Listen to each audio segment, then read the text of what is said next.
From a simple power outage at your local hospital to total societal breakdown to stepping on a rusty nail in your backyard, this is how to survive the first 24 hours of a healthcare system collapse.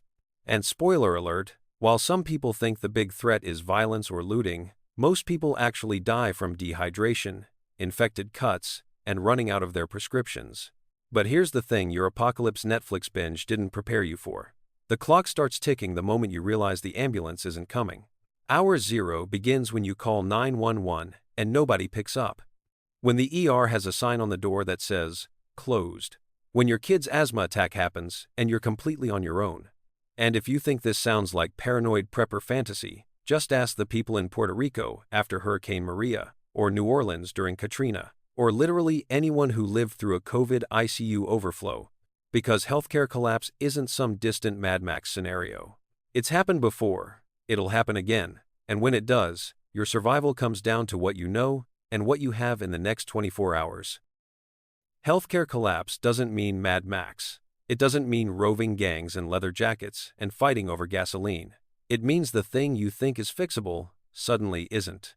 It means calling 911 and getting a busy signal. It means showing up to the ER and finding the doors locked with a handwritten sign that says, "Divert to Mercy," except Mercy Hospital closed 3 hours ago. And if you think this sounds like Hollywood disaster porn, let me introduce you to reality.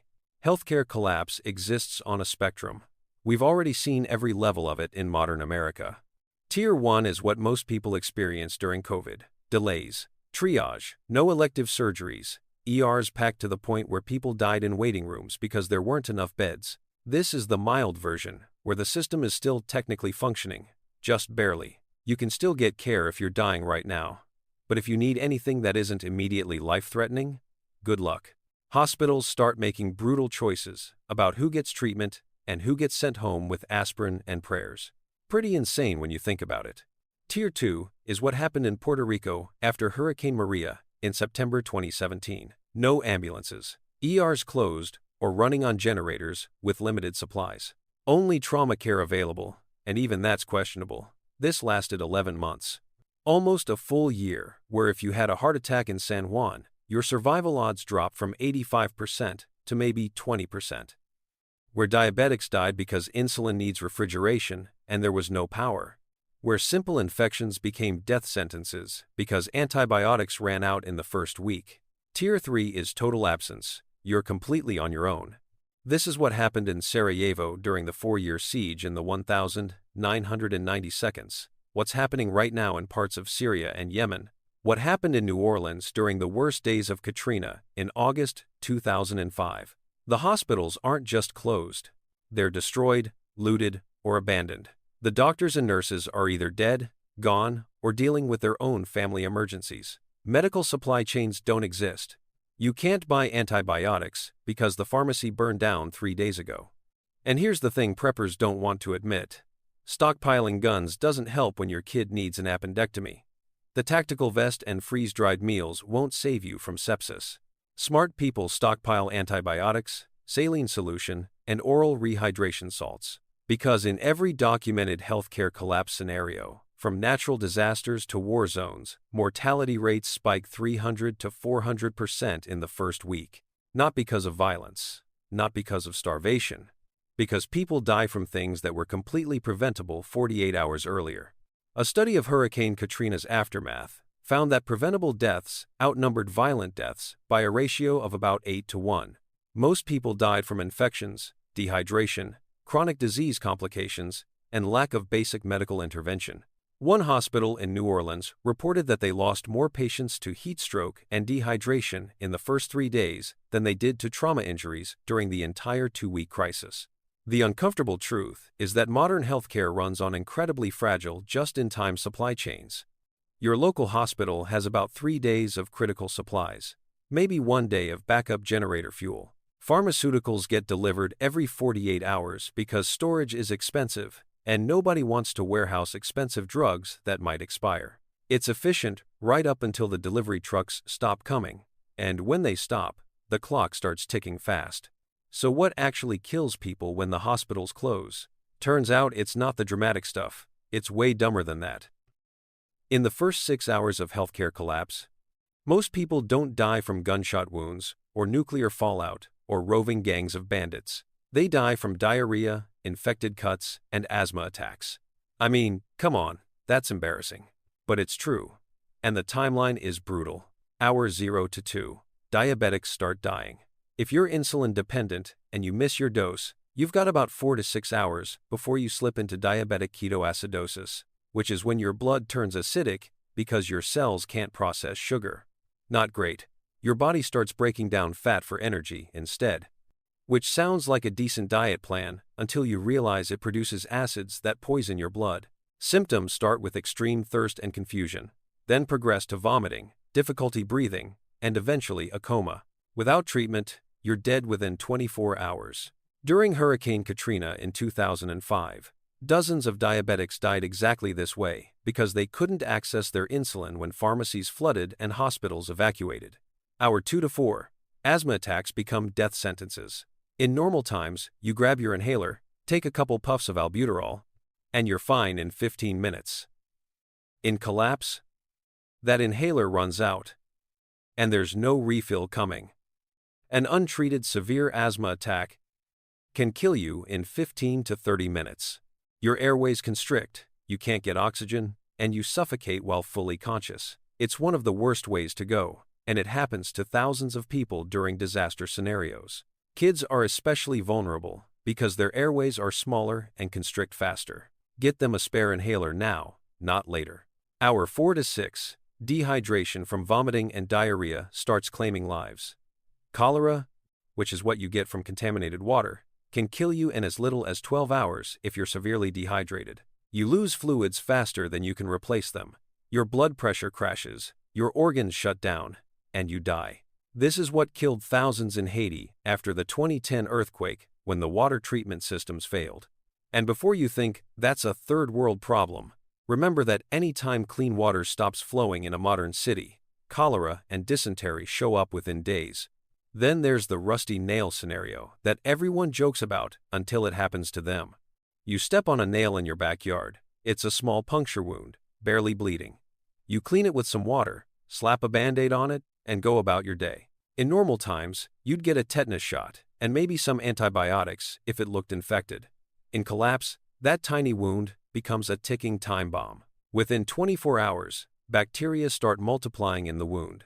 Within 48 hours, you've got a red streak running up your leg. That's lymphangitis, which means the infection is spreading through your lymphatic system. Within 72 hours, you're septic. Your blood pressure crashes, your organs start failing, and you've got maybe a 50 to 50 shot at survival even with antibiotics. Without them, you're dead in 4 to 5 days. Congrats! You survived the zombie apocalypse and died from a minor home improvement accident. Childbirth complications kill both mothers and babies at horrifying rates without medical intervention. In developed countries right now, about 1 in 100 births requires some kind of emergency intervention, or the mother, baby, or both will die. We're talking hemorrhaging, breech births, placental abruption, umbilical cord prolapse. Things that modern medicine handles routinely but were absolute death sentences 100 years ago. During the Syrian civil war starting in 2011, maternal mortality rates increased by 300% in areas where hospitals were destroyed. 1 in 30 births resulted in the mother's death. Those are medieval numbers. Appendicitis has a tight window. Your appendix gets inflamed and infected. You've got maybe 24 to 48 hours before it ruptures. When it ruptures, bacteria flood your abdominal cavity, causing peritonitis, which is a whole-body infection that kills you in days. The pain is excruciating. You can't eat, can't move, can't think, and there's nothing you can do about it without surgery. In 1900, before antibiotics and modern surgery, appendicitis had a 50% mortality rate. Welcome back to 1900. Here's the dark truth. In 1900, a simple infected tooth killed 10 to 15% of people who got one. Dental infections would spread to the jaw, then the bloodstream, then cause brain abscesses or heart valve infections. Presidents died from infected teeth. Healthy young people died from wisdom teeth infections. And we're headed right back there the moment antibiotics become unavailable. The math is brutal and simple. In normal times, you call 911 for chest pain, and you've got an 85% survival rate. In collapse, you die in your living room, and your survival rate drops to maybe 15%. Just flip the numbers. But if you think individual emergencies are bad, let me tell you what happens when the whole system cascades. You're having a heart attack. In normal times, you call 911. An ambulance arrives in 8 minutes. Paramedics give you aspirin and nitroglycerin. They rush you to the ER, and doctors perform an emergency angioplasty to open your blocked artery. Survival rate, 85 to 90%. In collapse, you die in your living room in 20 to 30 minutes while your family watches. Fun times. See, a heart attack happens when a blood clot blocks an artery feeding your heart muscle. Without oxygen, that muscle starts dying. Every minute without treatment, more tissue dies. Aspirin helps thin your blood a little, which is why everyone says to chew an aspirin if you think you're having a heart attack. But aspirin alone isn't going to dissolve a major clot. You need actual intervention, drugs to break up the clot, or a catheter procedure to physically open the artery, or in severe cases, emergency bypass surgery. Without any of that, you've got maybe 20 minutes before enough heart muscle dies that your heart just stops pumping effectively. Then you go into cardiac arrest, and without CPR and a defibrillator, you're dead in 4 to 6 minutes. Great odds. Compound fractures are another nightmare. You fall off a ladder, or crash your bike, or slip on ice. Your bone breaks and punches through the skin. In normal times, this is serious but fixable. Ambulance, ER, surgery to set the bone, a cast, antibiotics to prevent infection, and you're healing in 6 weeks. In collapse, that bone sticking through your skin is a direct highway for bacteria to enter your body. The wound gets infected within 12 to 24 hours. Without antibiotics, that infection spreads to the bone itself, causing osteomyelitis. The infected bone starts dying and rotting inside your leg. Within 3 to 5 days, you're septic. Your only options at that point are amputation or death. And performing an amputation without anesthesia, surgical tools, or sterile conditions is exactly as horrible as it sounds. During the Civil War, in the 1,860 seconds, compound fractures had a 60% mortality rate, even with field hospitals and surgeons. That's your baseline for what happens without modern medicine. Severe bleeding from a cut artery is a 3 to 5 minute death clock. If you sever your femoral artery, which runs down your inner thigh, you can bleed out in under 3 minutes. Your body contains about 5 liters of blood. Lose 2 liters, and you go into shock. Lose 3, and you're unconscious. Lose 4, and you're dead. A tourniquet can buy you time by stopping the bleeding. But here's the catch. You can only leave a tourniquet on for about 2 hours before the lack of blood flow causes permanent damage to the limb. After 2 hours, you're looking at amputation, so a tourniquet isn't a solution. It's a delay tactic that only works if you can get to a hospital for surgery within 2 hours. In collapse, there is no hospital, which means that tourniquet is just deciding whether you die from blood loss or from gangrene a week later. Allergic reactions kill fast. Anaphylaxis from a bee sting, food allergy, or medication reaction causes your throat to swell shut. You can't breathe.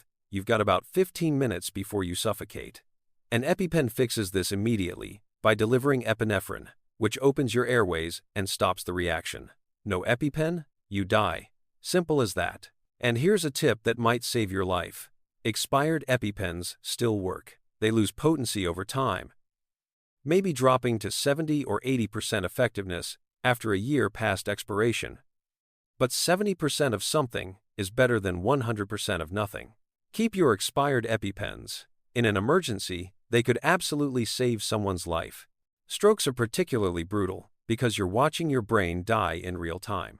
A stroke happens when blood flow to part of your brain gets blocked, or when a blood vessel in your brain ruptures. Every 2 minutes, without treatment, you lose the equivalent of 3.6 years of normal brain aging. The damage is permanent. You lose speech, movement, memory, personality. In normal times, if you get to a hospital within 3 hours, doctors can give you clot-busting drugs that can reverse much of the damage. After 3 hours, the window closes, and whatever damage occurred is permanent. In collapse, you have no access to those drugs. A major stroke will kill you in 30 to 60 minutes. A minor stroke will leave you permanently disabled, unable to walk or speak or feed yourself, which in a collapse scenario is basically a slower death sentence. The dark math of all this is simple and brutal. In normal times, with functioning healthcare, your survival rate for major medical emergencies averages around 80 to 85%. In collapse scenarios, those numbers flip. Your survival rate drops to 15 to 20%. Just reverse the percentages, and you've got your new reality. And these are just individual emergencies happening to individual people. Now imagine what happens when the whole system cascades and the infrastructure that supports healthcare starts failing too. Healthcare collapse doesn't exist in a vacuum. It's not like hospitals close and everything else keeps running smoothly. When the medical system goes down, the infrastructure that supports it goes down too. And it starts with something most people don't even think about: water treatment. Water treatment plants need three things to function: electricity, chemicals, and workers who actually show up. When healthcare collapses, odds are the power grid is unstable or down completely. The chemicals needed to purify water, things like chlorine and fluoride, come from supply chains that are probably broken. And the workers? They're at home dealing with their own sick kids or dying parents. They're not showing up to monitor water quality. So within 48 to 72 hours of healthcare collapse, you can bet that clean water stops flowing. Untreated water is a death sentence waiting to happen. Cholera shows up first.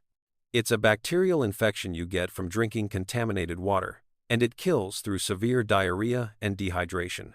In the worst cases, you can die within 12 hours of first symptoms. Typhoid fever is another one, with a 2 to 3 week progression that ends in organ failure. Then there's dysentery, which causes bloody diarrhea and kills through dehydration and blood loss. These diseases sound medieval because they are. But they show up instantly when water treatment fails. Haiti learned this the hard way after the 2010 earthquake, when cholera killed nearly 10,000 people in the months following the disaster. Garbage piles up next. In normal times, garbage trucks come every week, haul away your trash, and dump it in carefully managed landfills. When collapse happens, those trucks stop running. Fuel is scarce, drivers don't show up, and even if they did, the landfills aren't accepting new loads because nobody's managing them. So, garbage accumulates. On street corners, in alleyways, in people's yards. And garbage attracts rats. Rats carry diseases, lots of them. Leptospirosis is a bacterial infection spread through rat urine that contaminates water and soil. It causes liver failure, kidney failure, and meningitis. About 10% of cases are fatal even with treatment.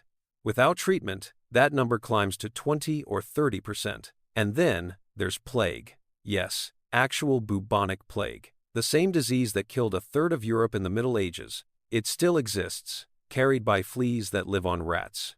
When rat populations explode because garbage is everywhere and there's no pest control, plague comes back. It killed people in Madagascar as recently as 2017 during an outbreak that infected over 2,000 people. Like medieval times, but with smartphones, to document your own death. Charming. No power means no refrigeration, which means food poisoning becomes epidemic. Salmonella, E. coli, Listeria, all the bacteria that modern refrigeration keeps in check, suddenly, they're everywhere. Spoiled meat, contaminated dairy, vegetables washed in dirty water. It all becomes a game of Russian roulette. Food poisoning kills through dehydration, just like cholera. And it hits children and elderly people hardest because their immune systems can't fight it off. During the 2003 blackout that hit the northeastern U.S., hospitals reported a spike in food poisoning cases within 48 hours. That was a short-term power outage with emergency services still functioning. Imagine what happens during a sustained collapse. Pharmacies empty out fast, really fast. When people realize healthcare is collapsing, they panic buy medications. Insulin, antibiotics, blood pressure meds, anything they think they might need, they grab. Studies from Hurricane Katrina showed that pharmacies in New Orleans were completely cleaned out within 48 hours. Not through organized distribution, but through a combination of panic buying and straight-up looting. After 72 hours, there are no medications available anywhere. No antibiotics for infections. No insulin for diabetics. no inhalers for asthmatics, no blood pressure medication for people with hypertension, no anti-seizure meds for epileptics. And here's the brutal reality. People with chronic conditions die first. Dialysis patients have maybe 3 days before their kidneys fail completely, and toxins build up in their blood, causing organ failure. After 3 missed dialysis sessions, you're looking at heart attacks, seizures, and coma. There's no coming back from that without a functioning hospital. The math on urban survival is stark and unforgiving. A modern city has approximately 72 hours of food in the supply chain, 48 hours of clean water in the system, and about 12 hours of patience before people start making very bad decisions. After that, you're not dealing with a healthcare collapse anymore. You're dealing with complete societal breakdown, and your medical emergencies are compounded by infrastructure failure, contaminated resources, and a population that's scared, desperate, and dangerous. Okay, enough doom. Let's talk about what you can actually do. Skills and a plan. In that order. Let's start with stuff. The core medical kit isn't complicated, but it needs to be specific. Not a generic first aid kit from CVS with 12 tiny band-aids and a single-use cold pack. An actual survival medical kit with supplies that will keep you alive for 30 days minimum. First priority, antibiotics. And here's the dirty secret nobody wants to tell you. Fish antibiotics. Yes, really. You can walk into any pet store or aquarium supply shop and buy amoxicillin, doxycycline, ciprofloxacin, and other common antibiotics marketed for treating fish. Same active ingredient, same dosage, same manufacturer in many cases. They're just packaged differently and don't require a prescription. Is this technically legal? Gray area. Is it going to save your life when pharmacies are empty? Absolutely. Stock a minimum 30-day supply per person in your household. Amoxicillin, 500 mg for general bacterial infections. Doxycycline, 100 mg for respiratory infections and some tick-borne diseases. Ciprofloxacin, 500 mg for severe gastrointestinal infections and urinary tract infections. Keep them sealed in their original packaging. Store them in a cool, dry place, and they'll stay viable for years past their expiration date. Next up, oral rehydration salts. This is literally the difference between life and death. For anything involving vomiting, diarrhea, or heavy sweating, you can buy pre-made packets, or you can make your own. Here's the recipe, and you should write this down. 1 liter of clean water, 6 teaspoons of sugar, half a teaspoon of salt. Mix it up, drink it slowly. That's it. This recipe has saved millions of lives in developing countries, and it'll save yours too. Make batches ahead of time. Store them in sealed containers or Ziploc bags with the proportions labeled. Sugar and salt last forever if kept dry. Tourniquets are non-negotiable, not some improvised belt or rope. Actual combat-tested tourniquets. The CAT tourniquet, that's Combat Application Tourniquet, or the Soft W. Both are around $30 each. Buy 2 minimum. They're designed to stop arterial bleeding in under 30 seconds, and they work. Military medics have used them to save thousands of lives in Iraq and Afghanistan. Learn how to use them now, not during an emergency when your hands are shaking and someone's bleeding out in front of you. Wound closure supplies. Suture kits if you know how to use them, or superglue if you don't. And yes, superglue works for closing small to medium cuts. Medical-grade skin adhesive, the stuff they use in ERs, is literally just cyanoacrylate, which is superglue. The fancy medical version is called Dermabond and costs $25 per tiny tube. Regular superglue is $2 and does the same thing. Clean the wound, pinch it closed. Apply a thin line of glue along the edge. Hold it for 60 seconds. Done. Antiseptics in bulk. Not little travel-size bottles. Gallons. Isopropyl alcohol. Povidone iodine. Hydrogen peroxide. You'll use these to clean wounds, sterilize instruments, and disinfect surfaces. In a 30-day collapse scenario, you'll go through more antiseptic than you think. Buy the big bottles from farm supply stores or medical supply websites. Now for medications. Insulin storage is tricky because it needs refrigeration. But here's what most people don't know. Insulin stays viable for 28 days at room temperature. After that, it starts losing potency, dropping to about 70% effectiveness after 60 days. Not ideal, but 70% of your insulin dose is better than 0%. If you're diabetic, stockpile as much as you can get your hands on and rotate your supply. EpiPens, for allergic reactions. Keep your expired ones. I'm serious. Studies show that EpiPens maintain 70 to 90% effectiveness for years past their expiration date. The epinephrine degrades slowly, but even degraded epinephrine can save a life. An expired EpiPen beats no EpiPen every single time. Pain management. Ibuprofen and acetaminophen. In bulk. Toothaches, headaches, post-injury pain, fever reduction. You'll need these constantly. The big 500-count bottles from Costco, not the little 24-count from the gas station. And here's something most people miss: a good manual. The U.S. Army Special Forces Medical Handbook is available as a PDF online for free. Download it, print it, put it in a binder. When you need to treat a sucking chest wound or perform an emergency tracheotomy, you're not going to remember the steps. Having a physical manual you can reference while your hands are covered in blood is invaluable. Total cost for a comprehensive 30-day medical kit for a family of 4, about $200 to $300. That's less than most people spend on takeout in a month, and it could be the difference between life and death. But supplies are useless if you don't know what to do with them. So let's talk about the skills that actually save lives. You need to know 3 procedures: cold, stop bleeding, treat infection, and manage dehydration. Everything else is nice to have. These 3 keep people alive. Here's how. Stopping severe bleeding is the most time-critical skill you'll ever use. If someone's arterial blood is spurting, you've got 3 to 5 minutes before they're unconscious, and another 2 to 3 before they're dead. Tourniquet first. Apply it high and tight, 2 to 3 inches above the wound, not directly on it. Twist the windlass, that's the little stick that tightens the tourniquet, until the bleeding completely stops, not slows down. Stops. Write the time on the tourniquet with a marker. This is critical. A tourniquet can only stay on for about 2 hours before lack of blood flow causes permanent damage to the limb. After 2 hours, you're looking at amputation.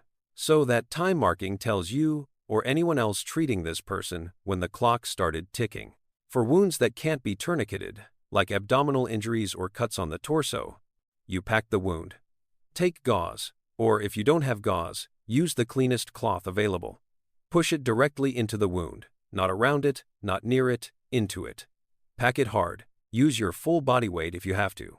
Then hold pressure for a minimum of 10 minutes. Don't peek, don't check to see if it's working, just hold.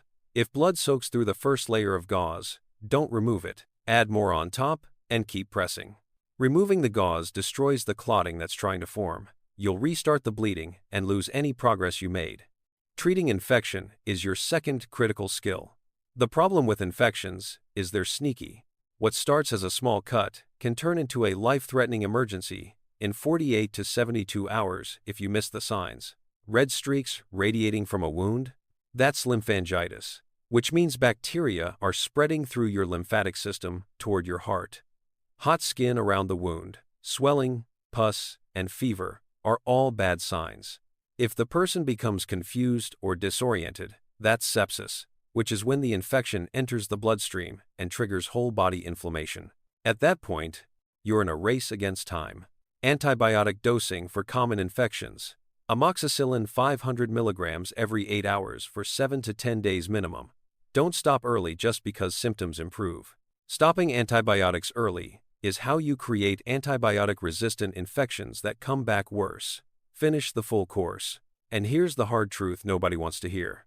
If you see black tissue, that's gangrene. Dead tissue. Necrotic flesh that's rotting while still attached to the body. Gangrene spreads fast. The only way to stop it is amputation. Cut off the limb, or the person dies. There's no third option. Without anesthesia, without surgical tools, without a sterile environment, you're making an impossible choice. But amputation gives them a chance at survival. Gangrene gives them none. Choose wisely. Managing dehydration saves more lives than almost anything else. Dehydration from vomiting, diarrhea, heat exposure, or just not having access to clean water kills fast. The oral rehydration solution recipe from earlier, write it down again. 1 liter of clean water, 6 teaspoons of sugar, Half teaspoon of salt. Mix and drink slowly, over the course of an hour or two. The pinch test tells you how dehydrated someone is. Pinch the skin on the back of their hand. If it snaps back immediately, they're fine. If it stays tented for a second or two, they're moderately dehydrated. If the skin stays tented for more than 3 seconds, they're severely dehydrated and at risk of organ failure. Get fluids in them immediately. IV fluids are possible to self-administer if you have the supplies and knowledge, but it's risky. If you get an air bubble in the line, you can cause an embolism. If you miss the vein, you can cause tissue damage. If the IV site gets infected, you've just created a direct pathway for bacteria to enter the bloodstream. Only attempt this if you've had training, and there's absolutely no other option. Now let's talk about childbirth. Because in a collapse scenario, babies don't stop coming just because hospitals are closed. Most births are straightforward. Baby comes out, you clear the airway, tie off the umbilical cord, and you're done. But when things go wrong, they go very wrong very fast. Fast labor is good. Slow labor, or stalled labor, usually means something's wrong. If the baby's not coming after hours of active pushing, it might be breech, meaning feet first instead of head first. Or the baby might be stuck because the mother's pelvis is too narrow. Both are death sentences without surgical intervention. Things you can fix. Umbilical cord around the neck. If you can see the cord, gently loop it over the baby's head as they emerge. Baby not breathing after birth? Clear the mouth and nose. Rub the baby's back vigorously. And in most cases, they'll start crying within 30 seconds. Things you can't fix. Heavy hemorrhaging after birth. Placenta that doesn't deliver within 30 minutes. Breech presentation. Placenta previa, where the placenta blocks the birth canal. These all require surgical intervention. Without it, the mother, baby, or both die. It's brutal, but you need to know your limitations. Some emergencies are just beyond what you can handle with supplies and improvisation. So, you've got supplies, you've got skills. Now, let's talk about what happens after the first 24 hours, because that's when things get really complicated. Congratulations, you survived day 1. That puts you ahead of 30 to 40% of people. Now the real challenge starts, staying alive while everyone else figures out they're dying. Because humans become the real problem. Days 2 and 3 mark the resource depletion phase. Pharmacies are already empty. They got cleaned out in the first 24 hours through a combination of panic buying and people just smashing windows and taking what they needed. Your neighbors are starting to realize that you seem unusually well prepared. You're not panicking. You're not desperately searching for medications. You've got your act together, which makes you a target. This is where the moral calculus gets ugly. Do you share your antibiotics with the family next door whose kid has pneumonia? Do you give them oral rehydration salts when their toddler has severe diarrhea? It's a brutal question with no good answer. Game theory says that helping everyone means everyone dies slower. Pooling resources across 20 families means those resources run out 20 times faster. Your 30-day supply becomes a day and a half supply. On the other hand, helping no one means you survive longer, but you're completely alone. And humans are social creatures. We survive better in groups. The math is cold and unforgiving. Share everything, and you extend everyone's suffering while guaranteeing everyone eventually dies. Hoard everything, and you maximize your individual survival odds while ensuring nobody will help you when you inevitably need it. Welcome to Collapse Ethics. It's not pretty. Days 4 and 5 are when community formations start to crystallize. People with useful skills become valuable. Medical knowledge puts you at the top of that hierarchy. If you can treat infections, set broken bones, deliver babies, or manage chronic conditions, you become the most important person in any group that forms. The barter economy emerges fast. 1 course of antibiotics equals 1 week of food. A successful wound closure equals protection from the guys who've been eyeing your supplies. Knowledge becomes currency. Teaching someone how to recognize sepsis or manage dehydration makes them invested in keeping you alive. But violence emerges too. Groups form around hospitals, pharmacies, and medical supply stores even after they've been looted clean because people are desperate and irrational. They think there might be something left. There never is. But desperation makes people stupid and dangerous. Security starts mattering more than supplies. You can have a year's worth of antibiotics, but if 3 armed guys kick in your door and take them, you've got nothing. This is the uncomfortable truth that preparedness communities don't like to discuss. At some point, defending resources becomes more important than acquiring them. During the siege of Sarajevo from 1992 to 1996, medical professionals became targets for kidnapping because armed groups wanted their own personal doctors. The same pattern emerged in Syria starting in 2011. If you have medical skills and the wrong people know about it, you become a valuable commodity to be controlled rather than a community member to be respected. Days 6 and 7 see a new normal emerging. Routines establish themselves. Morning water boiling. Twice daily wound checks. Perimeter watches if you're in a group. Rationing schedules. The crisis stops feeling like an emergency and starts feeling like just how life is now. The psychological toll at this point is crushing. Constant stress, constant vigilance, constant moral decision-making.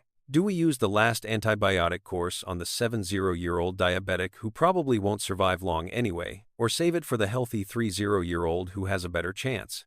Do we accept new people into the group knowing it means everyone's supplies run out faster? Do we turn away a pregnant woman because she's a liability? Decision fatigue becomes as dangerous as the collapse itself. You start making bad calls because you're exhausted from making hard calls. Who dies in week 1? The chronically ill go first. Diabetics without insulin, people on blood pressure medications, anyone requiring dialysis, epileptics without anti-seizure meds, then the very young and very old, because their immune systems can't handle the stress and infections, then the unprepared, the people who thought it would blow over, who didn't stockpile anything, who don't have skills or supplies or community. Historical data from the siege of Sarajevo shows that the city lost approximately 15% of its population in the first month. Some from violence, but most from starvation, disease, and lack of medical care. That's the baseline for what happens in a modern city when healthcare collapses completely. The network effect matters more than individual preparation. Having one person with real medical knowledge in your group, a doctor, nurse, paramedic, or even a well-trained EMT, increases your group's survival odds by roughly 300%. One person who actually knows what they're doing can keep a dozen people alive through the critical first week. This creates an ethical question about knowledge hoarding versus knowledge sharing. Do you teach everyone in your group basic medical skills, knowing it makes you less uniquely valuable? Or do you keep that knowledge to yourself, maintaining your position but creating a single point of failure if something happens to you? The smart money is on teaching at least 2 other people everything you know. Redundancy saves lives. But here's the thing about healthcare collapse that nobody wants to admit. It's not just possible. It's happened before, and it'll happen again. Healthcare collapse has happened in modern times more than you think.